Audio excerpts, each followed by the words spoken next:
Do you know what we've been through? You have any idea what it took for us to get here?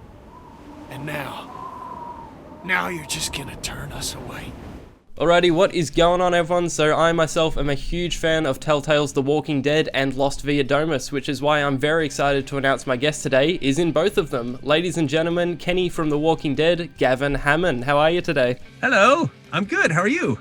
Good, doing well, mate. Thank you so much for having me on this. Yeah, no worries. How long have you been voice acting for, or not necessarily voice acting, but just acting and voice acting in general? So I have been a professional voice actor for 17 years. This is my 17th year. I've been acting most of my life because I'm old. Yeah, I probably started in junior high junior high I was in a singing and dancing competitive group called Show Pop, if you can believe that. But it was like doing covers of like Huey Lewis and the News songs. Nice. With like the lyrics transmogrified to be like farm related. What?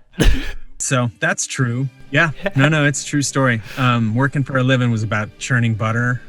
Anyway, I met my wife there, which was pretty cool, I suppose. Yeah, so that, I guess it goes way back to then. And then in high school and junior high, I did plays and choir and improv comedy. And then in college, I studied linguistics. I actually dropped out of school initially because I was a drummer and in a band, and Nice. We were like traveling around the world playing shows and stuff. And then finished that and was going back to school, studying linguistics, working in construction, on my off days. And my dad called me and was like, hey, there's this lady on the radio talking about a voiceover. He doesn't sound like this. But anyway, has a voiceover school, and that I should like turn the radio on and listen to it because I was a pretty good mimic. So I was always kind of mimicking people and doing voices and accents, really annoying stuff, which both my kids do now. Yay. But, and I sort of listened and kind of went and ended up taking a bunch of classes, and then eventually got signed. And now people in Australia want to talk to me about a video game I made like 10 years ago. So pretty cool. Could have gone worse. Yeah, exactly. Well, it's a video game that's had a big impact on a lot of people. So it's, obviously you've done you've done other work that's impacted people, but The Walking Dead is the one that's hit me the most, so yeah. It seems to have had the most positive impact on people. I'm sure I've done a lot of work that has had a profound negative impact on people, whether they know that it was me or not. But right. Yeah, for sure. I still get messages from people about The Walking Dead, or about what Kenny meant to them, or about what the game meant to them, or just, and it's incredibly humbling and gratifying, because it's just like, dude, that was just like a job. And I was excited to get that job because, I knew the company and I had kind of wanted to do other things that they worked on. Especially, I really wanted to work on Sam and Max, and I never got to, because I'm a huge comics nerd and I was a big Steve Purcell fan. But I eventually, got into there and was so excited to be a part of it. But to have people touched by it or moved by it, or, want to reconnect with that or continue to play the game over and over and over again. It blows me away. Yeah. It was beyond anything I would have ever expected. Yeah. When season 1 first came out, I played it like sort of very shortly after it came out, and then same with season 2. And then I don't know why, but I sort of didn't play through season 3 and 4 until like very recently when we went into lockdown. I didn't have anything else to do. So yeah, basically played through all of that again. And it's like, wow, these games are still fantastic. And the voice acting especially is still amazing. It's the writing, honest to God. The writing was so great for us that it was just like all we had to do was get the words off the page, and it was like, and they, the writers and all the directors, depending on who was doing each episode, but some of like, still very close friends to this day that I still, interact with, either through work, with other work, or just on a personal level. But the writing was so good, and they trusted us so much that we could kind of tweak things a little bit, or make things more personal, or make things, a little more colloquial, if that, if that worked better in the moment. And yeah, it was just that good in terms of just the storyline and how everything was put together. And the way that they worked too was so kind of fly by the seat of their pants all the time, because there were always tweaks made to episodes as they're in production. You know what I mean? And it was like, you'd think that you're making a game that is like going to be 5 episodes. You would think that you would write the whole thing out and, you know, lay the whole thing out and create it. Yeah. And then release it all as one thing when it's ready or in pieces, but not like we're working on this one and then, next one's coming. We know what the basic arc is, but things are probably going to change a lot, and things would change like a crazy amount, especially in season 2. Things would be changing constantly. Really? We would be getting more and more sessions out of it, which was rad because thank you, Scott Porter. We were all getting paid very, very well. So it all just kind of kept on going and going and going, which was weird. It was kind of a hard circumstances to work under because I was doing another like interactive toy gig that was like a massive amount of audio. Right. So there would be days where I would have to, you know, be at one studio, like clear on the other end of the Bay Area, and then get to, you know, Jory's studio, may he rest in peace, you know, up in like Marin County, which is like clear on the other end of the Bay Area. Right. I'd have to do that in the course of a day, and, you know, those days were long. But yeah. Still, it's fun. It's fun to look back now, but I wouldn't want to relive those days for sure. So before you mentioned that you wanted to be in like Sam and Max and stuff like that, how did you get in contact with Telltale Games? Through my agent. Right. My agent stars in San Francisco. Okay. They're pretty tight with, you know, folks from Telltale. Julian Kwasniewski at Bay Area Sound, who was doing a lot of the casting and whatnot. Who's one of the greatest human beings on the planet. And he would often be, you know, sort of, he knew the family that, you know, that owns the agency. So, you know, we would just see them as normal audition sides. Right. It's like 99.9% of all the work that we do is something that we've auditioned for, right. Or something that we're just hired straight away based on previous work for that same client. So everything I read, everything I work on that anybody's heard of, for the most part, came from an audition. When you auditioned for Kenny, was it an audition for a guy called Kenny, or was it just sort of a bit part in a video game and you really didn't know what the character was? No, the cool thing about Telltale, especially in those days, that they would do is those things were very, very precious to them. So it's like those casting docs were unlike anything else we would see for a video game, especially at the time. It's gotten better now, but it would be like a fully fleshed out packet. It would have like character art, you know, like maybe a full, you know, full body shot, maybe a profile, maybe just like a reaction shot that's kind of finished, you know, that's pulled out of assets or something like that, backstory, and then it'll be like several scenes. You know, you'll have maybe like you know, I remember a lot of Kenny's introduction in the game was what we had in the first or second episode, you know, of the show. So it had some of that scene, it had some of Larry's scene, it had some of the other just sort of weirder, more awkward stuff. And just those were just bits and pieces that were just kind of pulled together so that we would cover a range. Right. Telltale was very often really particular about their casting. And it would sometimes characters would come back, you know, a dozen times, right, because they hadn't found what they wanted and they wanted people to kind of do something different. I myself had, you know, 12 or so callbacks for particular characters that I may or may not have voiced. Kenny wasn't one of them, though. Kenny was like went out and then never came back. And so you never know what that means, especially from our perspective, because it's like I got a packet that's like, you know, 8 male characters. Some are small, you know, like some were die right away. You don't know that. Some are, you know, going to be more fleshed out. It just kind of depends. They didn't really know who was going to go the distance or how everything was going to play out per se. But yeah, Kenny never came back. I know Lee had several iterations, and there may have been other actors that were cast and recorded who were not Dave Fennoy. But, you know, yeah, a lot of those characters kind of just kept on going and kept on going and kept on going. But not Kenny, for whatever reason. Did you have to wait for everyone to finish casting? Like, you got yours, and then you're like, all right, come on, guys, hurry up and pick someone. I want to work already. Oh, no. we don't find out until pretty much the whole Right. thing's ready to go. Okay, yeah. I may have recorded something and then like you might hear whispers that someone was not working out or they had a rough session with somebody and Right. that somebody may end up getting recast, you know. I have a pretty good kind of, you know, personable relationship and I'm really not like work for any engineers or directors or producers. So they tend to tell me more things, you know, that they might not say to other people just because I'm not a pain in the butt. There's a lot of people who who can be. I mean, you don't last very long in this business because it's like such an amazing job. Yeah. That, why would you ever be an asshole to people? You're crazy. But the game isn't cast until pretty much everything's ready. And Right. then they'll let you know. Your agent will email you. Sometimes, you know, he or she'll email everybody, which they shouldn't do. Sometimes they do. But yeah, so I just got an email and they were offering me that role and wanted to check when we could start recording it, which is usually how it works. Then we go and do a session and then, you know, making sure everything works and then, you know, keep doing it until all the material's covered. That was a weird game too because it was episodic, you know, and we would Right. record them.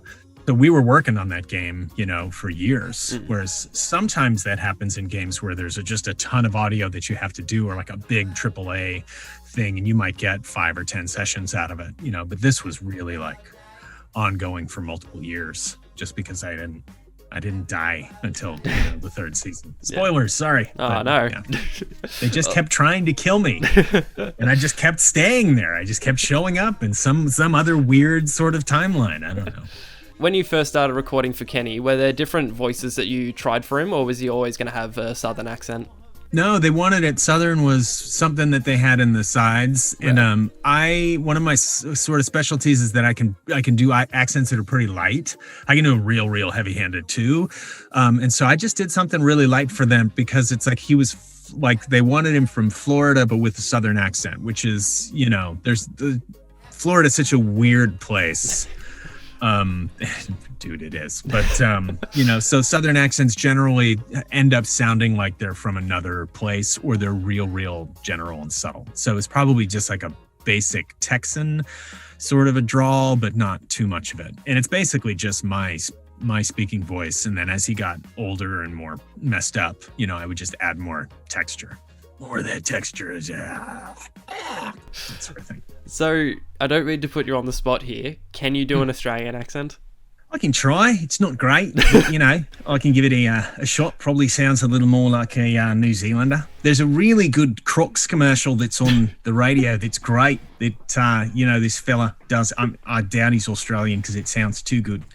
But yeah, no, it's not great. But I know plenty of people that I can reach out to if I like have to do one. Right. So I would probably make it more subtle. But like honestly, the only times that I've had to, or I've had auditions where I've had to do it, have been, of course, for Outback Steakhouse, of course, and for like industrial, like the corporate narration kind of stuff. Right, yeah. Sometimes when they want it not to be American, they want it global, so they just want basically another sort of, you know, European or Australian, New Zealand, South African, you know, another sort of like not too heavy, still English based, you know, accent. Yeah, well, I mean, that was a really good... It was very cartoony, but it was a very good Australian accent. Well, hey, that's the only time I'm going to do it. For a cartoon or for Outback Steakhouse.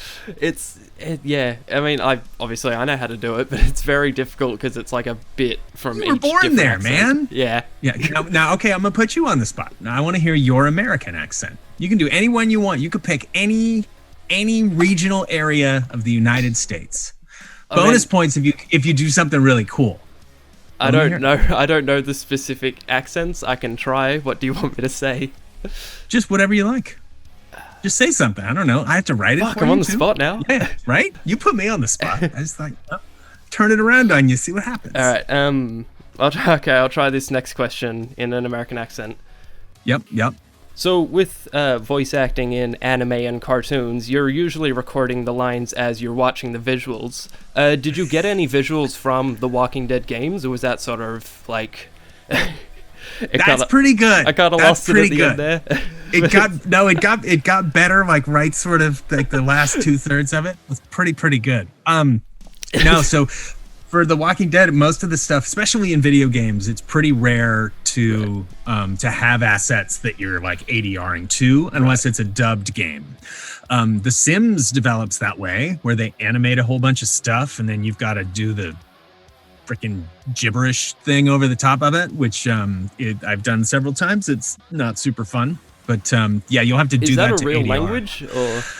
No, it's not a real language. It is like a made up, that people understand and has like semantic content to it. So it's like some of those words and some of those phrases you're asking a linguist, but some of those words and phrases have meaning. So it's like you could argue that it's language, but no, it's all made up and it all comes from a binder of options.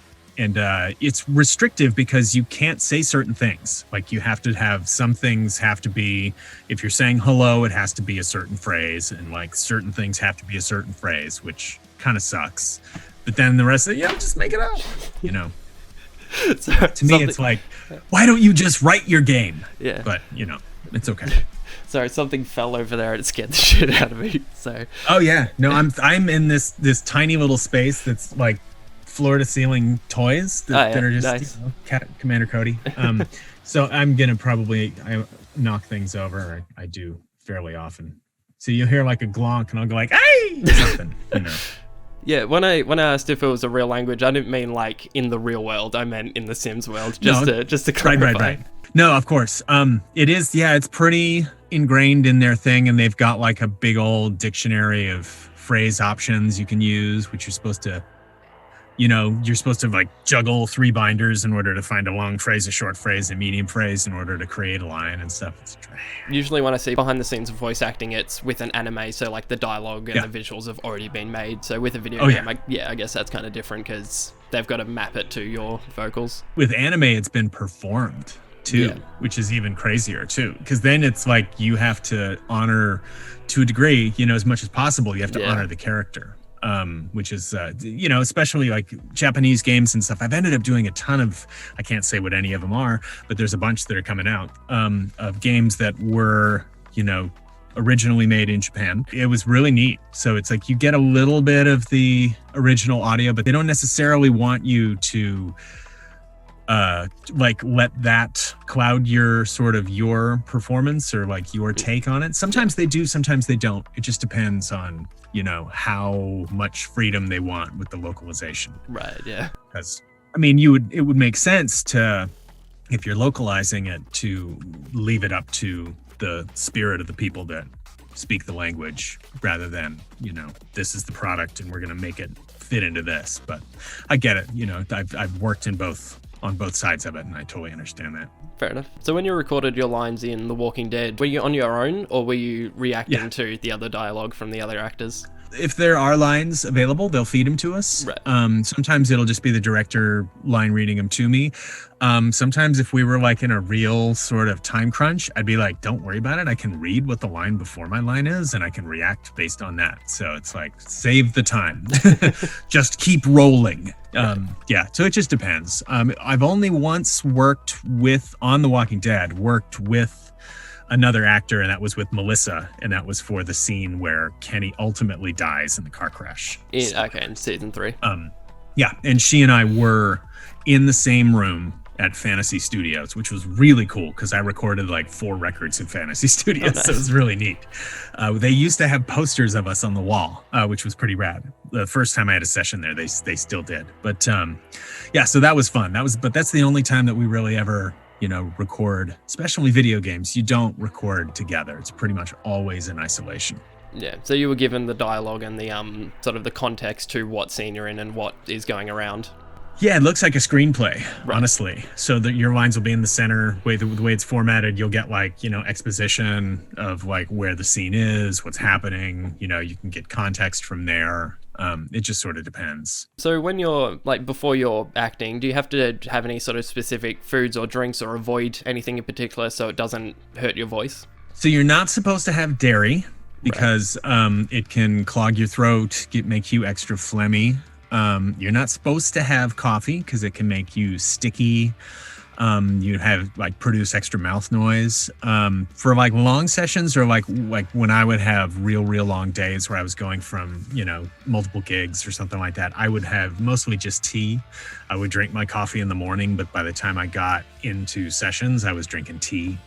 But I don't know. I think that I've broken all of those rules too.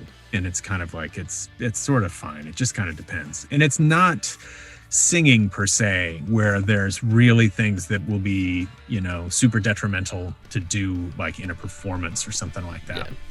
Whereas voiceover, because it's just speech, we get a little bit more leeway. Still can do plenty of damage to your throat doing voiceover in the same way. But especially with there's a lot of specific scenes where Kenny is screaming and yelling and all that very heated dialogue. I told you not to talk about my family! Fuck you! You fucking piece of shit! Go to hell, you son of a bitch! Yeah, he did a lot of yelling and a lot of swearing. And there was definitely some screaming and some crying and all kinds of stuff, yeah. It's a gamut of emotion that he runs through. So I'm not sure if you had sort of behind the scenes footage of you recording your lines, but if you did, do you notice if you make any weird faces while you're doing your lines? Oh God, I'm sure I do. No, that I've noticed that way more since we've been like doing all this stuff with Zoom. Right. Some clients really do want to see you, either to like we do an animated show called Lego City where I play a couple of bit characters, but it's like this huge cast of incredibly important, amazing voice actors.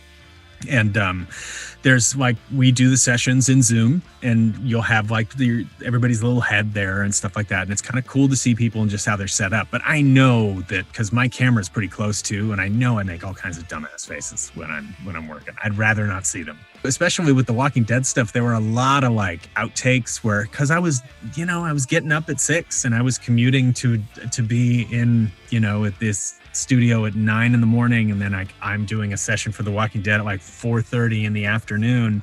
So I would be grumpy by that point because I'd basically been in rush hour traffic all day long, from one part of the Bay Area to another. So I'd be grumpy. There'd be a lot of outtakes where just me swearing a lot, a lot of like, fuck you, Bonnie, and stuff like that, just all over the place, like in between every take. And then, the engineer, like, okay, I'm pretty sure we've got enough fuck you Lukes. And just like, just over and over and over again. Right. Sorry, if you play the game, you know that he swears. Yeah, that's cool. It was really cool to hear you just say fuck you, Bonnie, and fuck you, Luke. So it was a little bit nostalgic just then. There's so much of it. But yeah, there's a ton of those outtakes. But no, thankfully that I never get to see them, which is good. I don't want to see any of those things. Were there any key scenes or alternate endings that you remember filming that ended up getting cut in the final product? Sort of. Like, it was pretty clear that Kenny was going to die at the end of the first season. And I mean, we did a whole bunch of death audio, either where like he goes down to save, Ben, or when he falls to save Krista or something, like falls off a roof or something like that, some other thing. I never played it, but for those, like, I remember how I was supposed to die. And then we came back and it was going to be made more ambiguous because they didn't know what they were going to do. Right. And then I remember at the rap party, we were all I think it was at Sweetwater in this cool music venue with like the TellTale people and all of the actors except for Dave. I think someone else may have also missed it, but it was like, Roger Jackson's there. It's like everybody that was, that was in the game, which is so many awesome kind of seminal Terry McGovern, just like seminal Bay Area voice actors. It was really, really cool. And then Sean Vanneman, who, created and wrote it with Jake Rodkin, came up to me and he was like, I erased all your death audio. And I was like, huh. And I was standing there with Jory Prum, may he rest in peace. And he looked at me and he's like, I still have it all. Because of course he would. He was the recordist who got all of the audio at his studio. So it's probably still on a server someplace. So, I mean, there's all kinds of stuff. There was another Kenny death in season 3 where they were just kind of resolving that they'd killed him before. Right, and he like walked out into a lake, kind of singing a song that I had to make up. They had lyrics for it, but I had to make up the music, which I always kind of resent because it's like, that's not easy. It's just like, just make a melody. Just write a song. Come on, go. So that was a bit of a drag. Kenny was going to be like the big bad. He was going to be sort of like the Carver character, the way they were sort of originally kind of wrapping their heads around what was going to happen in the second season. But then I think they scrapped that idea too, because I don't think it tested well. I don't think people wanted Kenny to be kind of a cliche villain. But I don't know.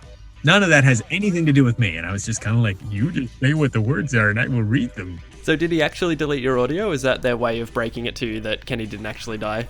No, I doubt they deleted anything. They never delete the audio. Even if they recast you, they don't delete the audio. It's always still there someplace. That was, I think, the way that Sean was trying to sort of make me feel like he was going to come back or it was going to be open-ended and they didn't know what they were going to do. Aside from making your own melody on the spot, were there any specific moments that were very difficult to act out correctly? I don't think so. I that would be a better question for like the directors. Because I felt like I just kind of show up and just do, and I'm usually pretty stream of consciousness about it. It's kind of like if they let me just sort of go, I would probably just go all the way down through the page and just do all the lines, and then and then you guys tell me which ones we need to go back and redo. Right. That's kind of my MO, but I'm really easy and just sort of open to however anybody wants to work. And I usually forget it pretty much the second that we're done. It's just gone. And it's like, I'll remember it if I hear it back and I'll know, I can match it and I'll know why I did whatever it was that I was doing, I think. But there were a couple times where, when Katja kills herself and, we had to kill Duck or something like that. Spoilers. I remember I'm crying and I'm weeping and stuff. And they're like, hey, do you need a minute or something? And I'm like, no, why? And they're like, oh, well, you just, you were crying and stuff. I'm like, oh yeah, no, I'm fine. You're like, it says to cry on the script here. Turn it on and off like a faucet. And I've had like screaming, like military video game grenade, those sort of jobs and stuff, where I get, it's the same thing where they're like, we're doing this quick because we want to get you for an hour and kind of do this, and this is just for demos or something like that, some combat bark kind of thing. Like, oh yeah, okay, sure. And then so we're just going and going and going, and I'm doing the lines. They're all short. They're like 3, maybe 5 words. Some are just 2 or something like that. So I'm just, rattling them off. And then they like 20 or so minutes in, they kind of stop me and they're all, how you doing? And I'm like, well, fine. How are you? And they're like, oh, you're just further than anybody's gotten in the hour that we've had so far. So we just want to make sure that you're okay. And I'm like, yeah, I'm fine. You're like, I'm just that good. So weird. No, it's just, I'm used to toys and I'm used to things where I'm rattling off a whole bunch of lines and I want to get through them and get them quick. I'm not like killing myself or anything like that. They weren't asking me to like do a whole bunch of death throws or anything like that. But, some of that elevated stuff, it's not too bad. And I mean, we've had jobs where they've been run in a way that was uncomfortable and hurt, and it's like, I don't know, you just, you get through those and then you start to realize or you don't, but how to, save your voice for that kind of stuff. It's because it's not, doesn't have to be really clenched and awful. It can still sound like that, but it doesn't have to be damaging to your throat. Right, yeah. Were there any moments in the script where you actually disagreed with the direction it was going and you didn't want to perform a specific moment? No? I don't do that. That's not my call. It's like I'm lending my voice to a character that someone created and wrote. So it's like, who am I to say, that's not what the character does. It's not what he sounds like. That's not what he says. I might like on my third take, because they generally would be like, yeah, we'll get 3 in a row of each line and you kind of give them 3 and stuff like that. On my third take, I might ad-lib it and make it sound a little more colloquial or a little more in character, especially if it's like a different writer than was working on the previous one or something like that. And they'll either dig it or they won't, and it's kind of like you get a vibe for, how precious the words are to the writer. And it's just kind of like, okay, cool. If they're precious to you, I'm going to do what you want. And I'm just going to give you performance options without changing your words. Yeah. You know what I mean? But I don't do that. You don't want to step on anyone's toes and be like, this is actually my character. So Exactly. Cause it's not, Yeah. you know what I mean? It's like, I might be lending my voice to a character, but I didn't draw it.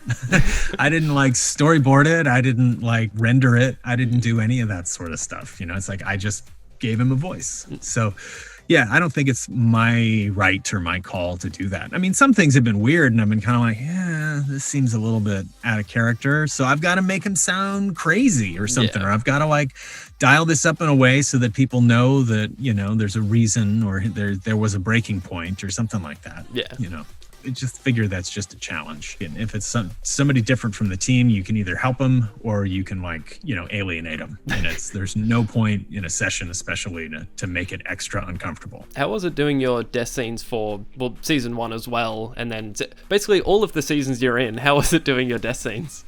Most video game sessions I die. You know what I mean? Or I punch somebody or I get punched by somebody. So I'm just kind of used to that. It's just sort of like, if it's unusual to not have death in a video game, at least in my perspective. Most of the time there is death, unless it's like just a really different kind of game. But yeah, no, I'm used to it, and it's just another day for the most part.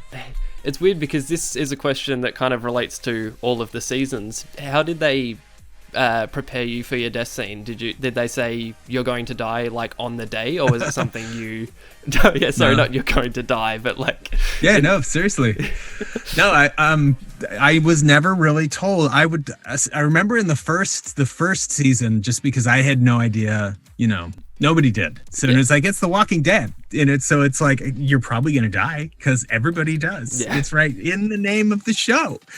But, so I was like, every day I would come in, I'd be like, so how do I die? And they'd be like, you don't, but, and it just sort of depending on the circumstances. And then like, you might make it all the way through. You know, it's like you're coming into like the beginning of the second episode, and I'd be like, so how do I die? And they're like, yeah, not this time. Like, okay. And that might change or something like that, but that was always my approach. And then usually they would tell you like the day of that session, maybe like somebody, if they had like a lot of free time and they felt like being extra cool, they might email you the script or something like that, or give you a heads up or text or call and say, hey, just want to let you know you're going to die. But no, I'm pretty sure that Owen Thomas, Omid, found out in the session, like right at the beginning, I think it is, of season 2. And it's like, he's like turning the pages and he's doing the scene. And then he's like, oh, what the shit? You know, and then he's like, he's dead. And he's like, oh my God. But yeah, they usually don't tell us, because why would they? Yeah. How did they spring Karcher and Duck's death onto you? Were you like, am I going to die? They're like, no. You're like, yes. They're like, but is that how it happened? That was exactly it. Shit. That was that one day when I was like, so how do I die? And they're like, you don't. Although, like, oh, everybody around you does. I'm like, oh, but not me, not you. Yay. Oh, cool. I live to record another day, which is really this whole business it's all about the next job, which is why I'm missing a camping trip right now, because there might be a really good job tomorrow, but I don't think there's gonna be. But you know, you just have to sometimes make those sacrifices and make it up to the rest of your family. What were some of your favorite lines and scenes to record?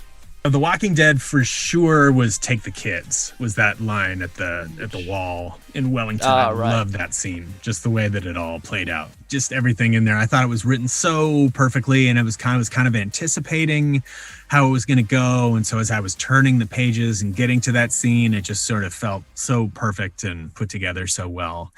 They're all really fun.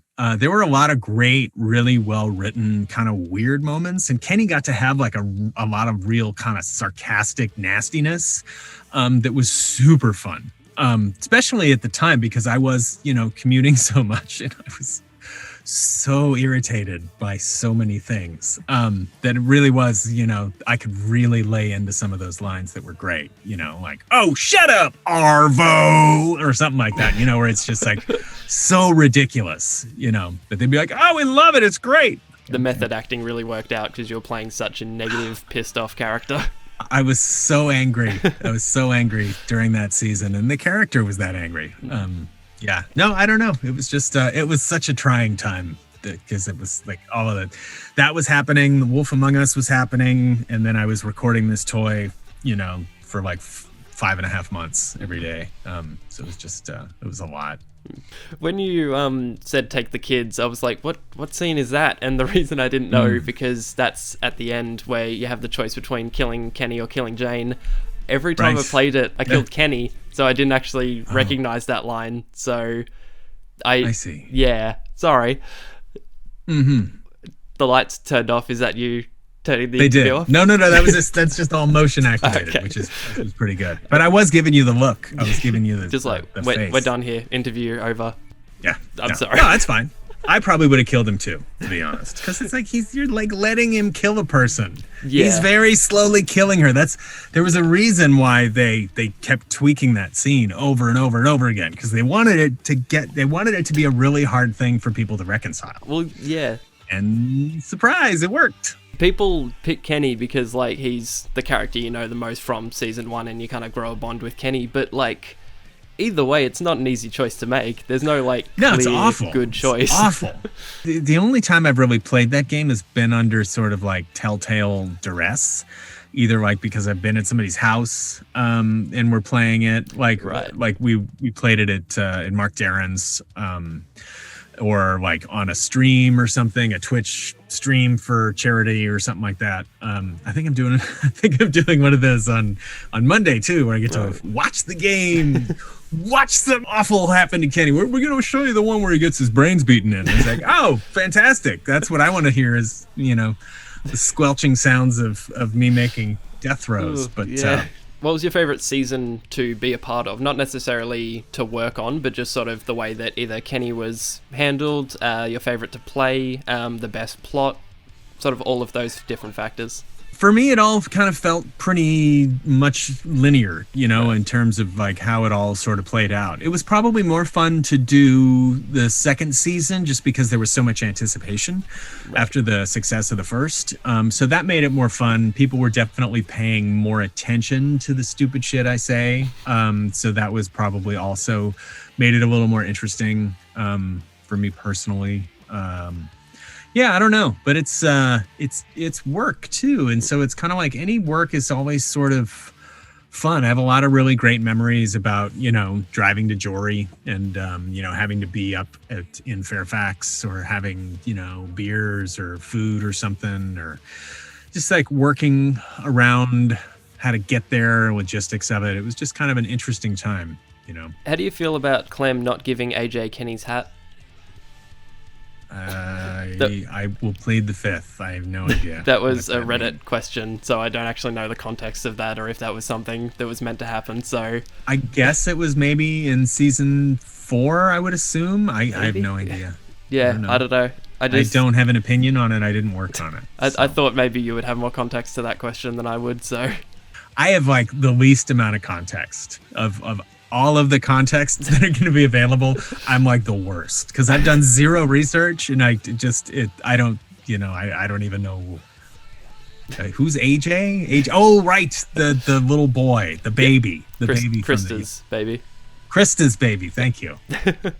It's so weird that like I'm mentioning things and you're like, who?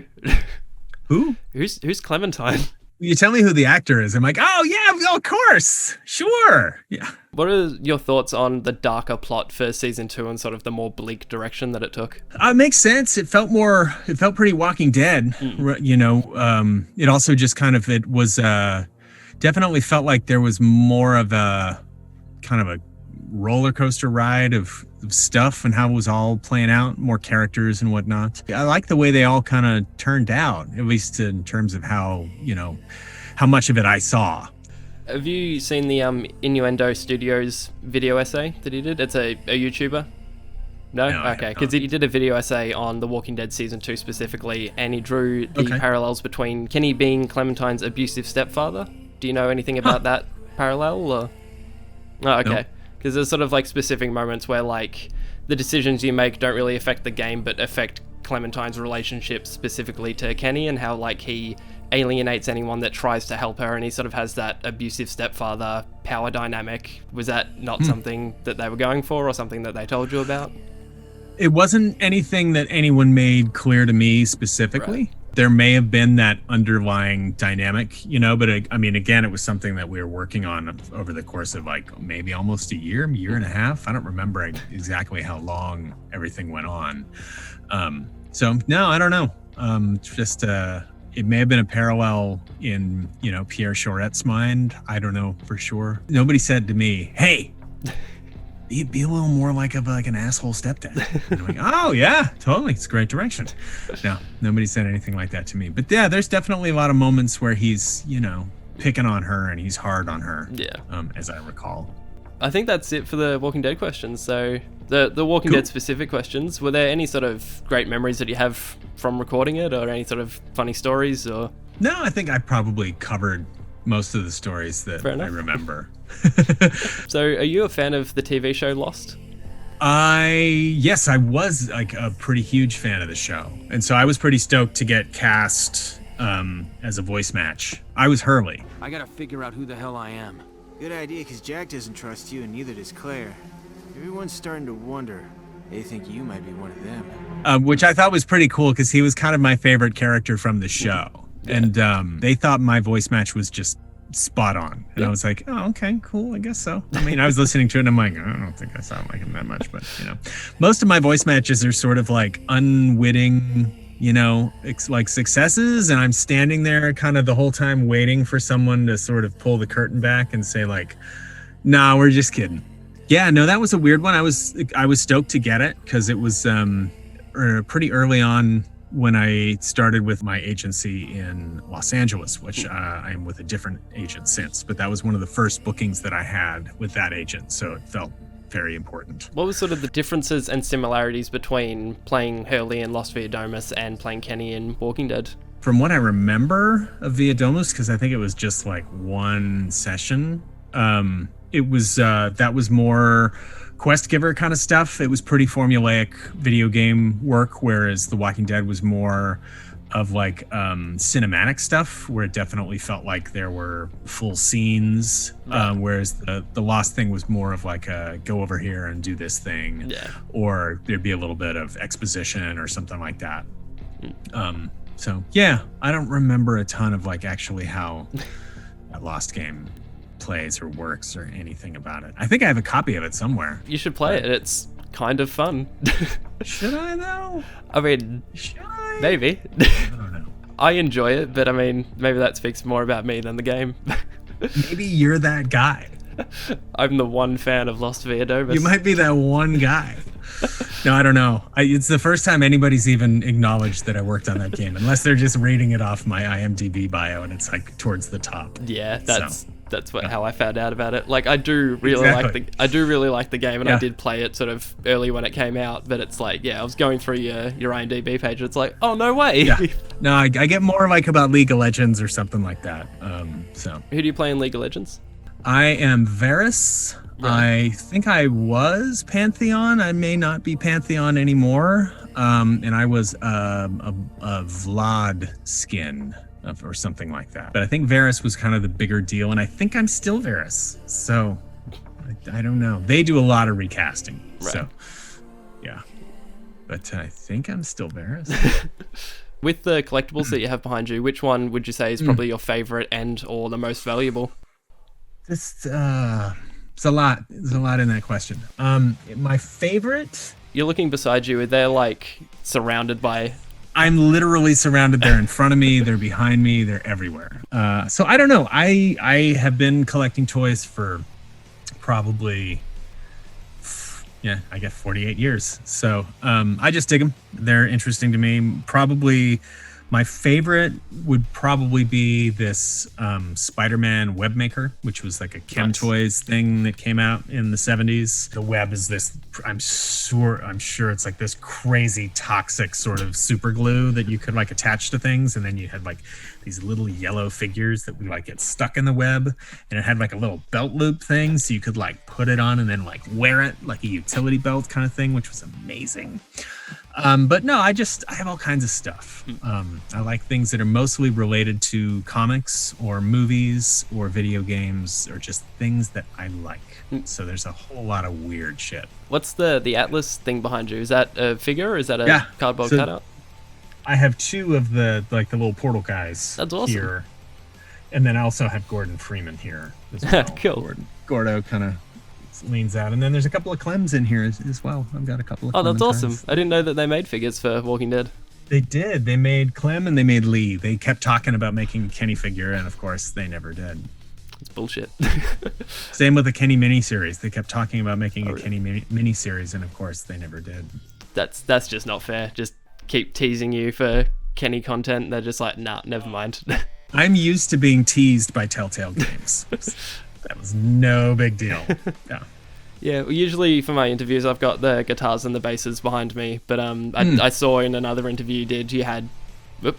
I have my drums. Oh, yeah. Oh, nice. Yeah, because a drum kit. You did mention, oh, wow, that is a lot of figures. I didn't realize there's a lot of shit in this room. Oh, yeah. It's like I'm inside a space that is like 4 feet, like 3 feet wide, 4 feet deep, and 6 feet tall. I'm inside a room that is 11 by 11 by 12, or 11 by 11 by 9. It is floor to ceiling toys. So. Yeah, you just opened the door and it's like, whoa, there's even more. How is that possible? And that's that's like a third of that wall. Oh, and you wow. can't even see like all of the other stuff. Yeah, because I saw in another interview you had sort of the figures behind you, and it's like, oh, well, I've got to have the pop vinyls. Like, I've got to have something similar to it. Yeah, I appreciate that. Yeah. My pops are actually just above this door up here, but I've only got maybe like 8. Oh. I don't have very many. Yeah, I've got, I think... I don't have the space. Yeah, I'm sure you've got a little bit of space there. I saw Not like anymore. There was about a centimeter in the background that I saw. Yeah, there's little places here and there. I could probably jam some more stuff in there. Was there any future projects or anything that you can talk about that you want to promote, or anything you want to plug? I'm on Lego City. I play a couple of characters in that. It's a really funny cartoon. I think it's like a CGI cartoon, but Legos, which I love dearly. I think it's really funny. Aside from that, there's a bunch of video games, but I can't say what any of them are because I don't think any of them have been announced. You can always reach out to me personally on Instagram or Twitter or something. My name is my handle for most of that stuff, which is just Gavin Hammon, no D. So yeah, I'm usually pretty good about responding to people if people ask me questions. If they just say, "Hey, Kenny," I may not reply to that. Gavin Hammon, thank you so much for doing this interview. I had a lot of fun. Hope you enjoyed it. Kyle, it was my pleasure, man. It was cool to talk to you. Yeah, thank you. This was really cool to just talk about Walking Dead, and hopefully, fingers crossed, tomorrow I'll be talking to Nicki Rapp. Oh, right on. Her performance for Lilly, so yeah. Tell her I said hi. All right, I will. She's one of my favorite people. Yeah, so yeah. Was there anything I should know about Nicki before doing the interview? Is she really mean? Is she really nice? Have you ever heard her speak in her normal voice? Yes, that was okay. That was quite different to Lilly. Yeah, I've known Nicki for years, and then so like she was there when we were watching like the first episode, like when they launched it, and we went over to Mark's house and we're like playing it at Mark's, and we're like watching the episode, and we get through the whole thing, and I'm like, fuck. I'm like, Nicki, where were you? Were you even in there? And she's like, dude, I'm Lilly, and I'm like, what? And she's like, yeah, I can sound real badass when I want to. And I was like, yeah, no idea. Totally blew my mind. I knew who Melissa was because, I mean, I remember the agony that she sort of went through with all the casting and stuff and how, like, difficult it was. Right, yeah. The whole time you were watching episode 1, you were just feeling really bad. You're like, man, they cut her out. That's so mean. Man, oh my God, she's got to be in here somewhere, right? They invited her. So awkward, but you know. And then at the end, you realize that she's the antagonist for your character. So that did that have any sort of rivalry between you and Nicki? Of course not. We thought it was rad. We were hoping it would play out in a better way. We kept hoping that, you know, she'd come back with the RV or something like that, you know. Well, she comes back in season 4. I was aware of that. I knew that. She told me, and I remember seeing her, you know, working, you know, and promoting and doing stuff like that, which is awesome. Because nobody deserves success more than she does. She's incredible. Yeah, I haven't done the interview yet, but hopefully tomorrow we'll be doing sort of a similar Zoom call, so I'll tell her you say hi. She's the sweetest. She is absolutely delightful. That calms my nerves a little bit for tomorrow. So she's not gonna be mean to you. Cool. Yeah, thank you so much for the Kyle. interview, man. I had a blast. Thanks. All right, good talk. Cool. Say hi to Lily. I will. See you, man.